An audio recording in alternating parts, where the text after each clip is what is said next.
right, let's move on to segment 2. Let's talk about some more football. NFL, we're halfway home, Cedric, halfway through the NFL season, and it's time to do a little bit of reflecting on superlatives, what's been good, what's been bad. Who's been the best player in the league thus far from your perspective? Offensively, Russell Wilson. People like me, and tells you how much I don't know, I thought that the Seahawks would take a step back this year. Russell Wilson lost Doug Baldwin to retirement, and that was his favorite receiver. But all Russell Wilson has done is dominate the competition.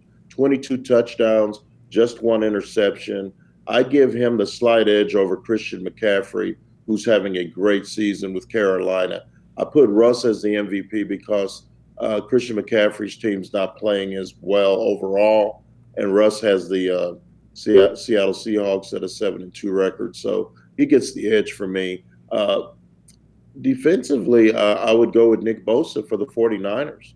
He might be my defensive MVP. He's racking up sacks, and they're the best front four in football, and they're probably the best story of the first half, running away with the NFC West. Yeah, I love Nick Bosa and that defensive MVP, and here he is, rookie, may sweep both those awards, winning MVP or defensive most valuable player and rookie of the year. It's hard to argue. I mean, the 49ers, I think people thought they would be improved, but I don't think anybody thought they'd be this improved. And they may be the biggest surprise in my mind because I really did not see this level of play coming from the 49ers. Cedric, who's your biggest surprise? Is it a team? Is it for better? Is it for worse? What's your biggest surprise thus far? The Cleveland Browns is my biggest surprise. Well, I thought, I didn't know that they handed over the Lombardi Trophy in August. They were scheduling that ticker tape parade in Cleveland, and it was going to run in like late August before the season. Then they ended up finding out they had to play football games in September, October, and November. They are a dumpster fire. And Baker Mayfield is under fire. The head coach is under fire. Odell Beckham's whining about not getting balls thrown his way. And so it's really picked to win the AFC North, and they're looking up at everybody except the Bengals, who are bad. I think it's probably the most surprising development of the first half. The Buffalo Bills are 6-2. I think that's a feel-good story. But Cleveland just getting beat every week, it seems, is a really, really bad situation. And I didn't see this coming. I picked Pittsburgh to win the division because they're Pittsburgh and they know how to win. Cleveland's one of the best teams on paper, but championships are won on paper, Jen. Yeah. They're won on football fields. Yeah, I think they have been a huge surprise. And, I think the suspicion was that there might be some growing pains or some bumps. Obviously a first-year coach, the expectations that grew during the offseason with their acquisitions, the talent the bump they saw in talent. But, I don't think anybody expected 2-6 through the first half for the Cleveland Browns. Yes, this, is probably the tougher portion of their schedule, but, 2-6 is going to be really, really hard to come back. They have the talent to do it, but they've just shown they're not showing the trajectory that makes you think they're getting there. So that has been a huge surprise. I think a big surprise for me has been the number of really talented quarterbacks, just quarterbacks in general, frankly. We can just take out the talented part. Starting quarterbacks that have gone down this season. I mean, there's a number out there that 46 different quarterbacks have started at least one game thus far in the NFL. That's a lot of guys starting games at quarterback. We've obviously seen Patrick Mahomes go down, Drew Brees go down, Ben Roethlisberger has been out. Some really talented guys. Some guys also getting benched, and Andy Dalton, Cam Newton now on IR for the rest of the year. So some big names at quarterback that have, taken either a seat on the bench or have been injured. But it's been fun to see some of the guys that have emerged. Gardner Minshew, the Fu Manchu mustached quarterback. Cedric, we'd like to see you during No Shave November. No, you don't want to see that. I guarantee you that. But there have been some guys that have I'm ugly enough. I'm not trying to make it worse.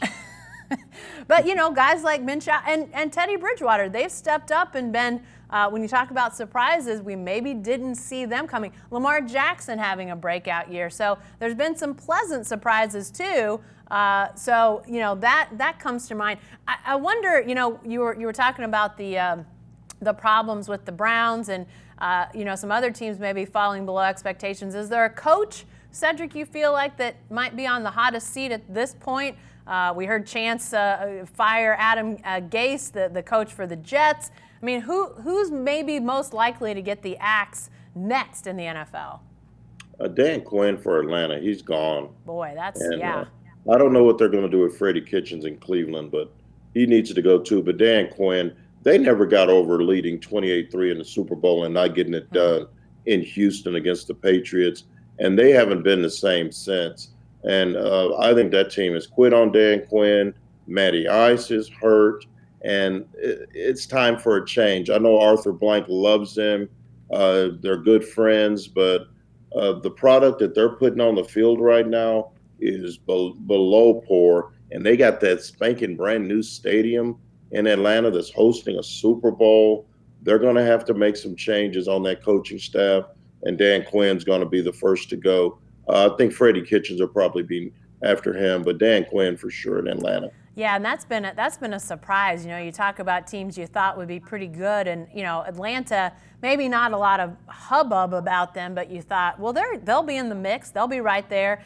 They just haven't been anywhere close to good at all this season. So yeah, that does seem like that's likely. And Cedric, it's interesting, talking about Kitchens and some of these other guys that might be ushered out. The NFL has definitely gotten comfortable with firing first-year guys, and it creates upheaval, obviously. But at the same time, it seems like teams, if they feel like it's not the right guy for them or it's not working, they're not afraid to pull the trigger. And, a guy like Freddie Kitchens, with all the talent that Cleveland went out and got and aspired to have, this team that was going to be different than the Cleveland Browns of the last 10, 20 years.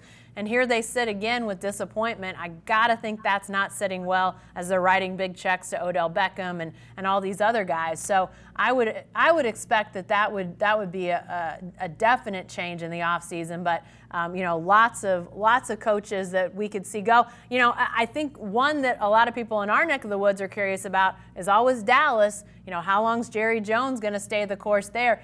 I think things are pretty good in that regard. Is your sense that all is stable? I mean, nothing is truly stable with the Dallas Cowboys. You can't say from week to week, but do you feel like that's a situation that has sort of found a spot where it's comfortable right now?